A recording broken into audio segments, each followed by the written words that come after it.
Welcome to livingpianos.com. I'm Robert Estrin, introducing to you the ultimate piano light. Man, years and years looking for the ultimate piano lamp, and I can't believe I found it, or I should say it found me. It's an interesting story. It was just several months ago, I was approached by someone randomly who said they had this piano lamp and they wanted me to check it out. And I looked at it, and it was an upright piano lamp. I said, most of the people who get pianos from us have grand pianos, so I'm really not interested. If you ever have a grand piano lamp, you can contact me again. Never expecting to hear from him again. And I have people all the time asking me, what's a good piano lamp? And in this room, I've got, all kinds of exotic lighting to make the videos look good. So it's not a huge issue, but even here, the music is not as bright as I'd like.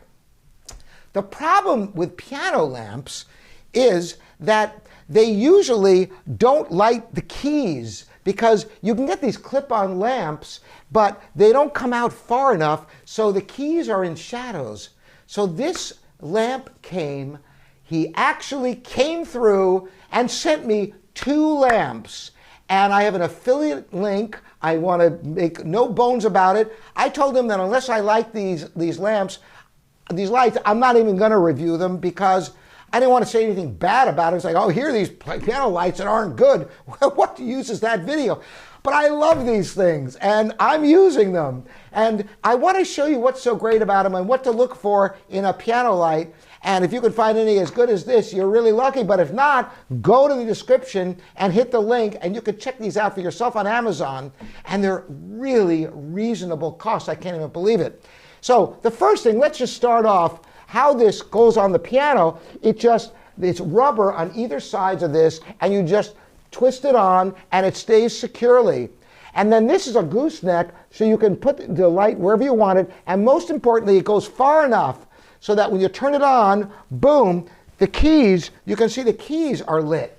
No shadows on the keys, whereas so many lamps are like this. They are back here, and you've got the music that's lit up, but you've got the shadow in the keys. I hate that. This one is long enough that you can light the keys and light the music. Not only that, but you also have the brightness, which is nice to have. Maybe you don't want it full brightness. And you also have color temperature. So if you want, for example, a warmer color temperature, or I don't know if you could tell that it's changing the color temperature from warm to cool. I kind of like the pure white personally and the brightest setting, but you might like something different. Late at night, you might not want to have that extreme bright white sunlight color temperature. The other thing that I was worried about, because it would have been a pet peeve, because I hate having to adjust things, you turn this thing off and it remembers your last setting. Turn it on, and it's exactly where you had it last. And there is another upright version. This is what that looks like. And once again, you have a nice long gooseneck. You can put it wherever you want it. And you can even put the bass backwards so you can get that gooseneck as far as you need it. These piano lamps are everything that I've been looking for. And if you're looking for a great piano lamp, I love mine. And you can check them out in the links in the description. And let me know what you think. And if you have any other piano lights that you like, leave them in the notes here at livingpianos.com and YouTube. For others, this might not be the only great piano light. It's the best one I've found. And anything that you want to share, be my guest. Thanks for joining me. Again, I'm Robert Estrin here at livingpianos.com, your online piano resource.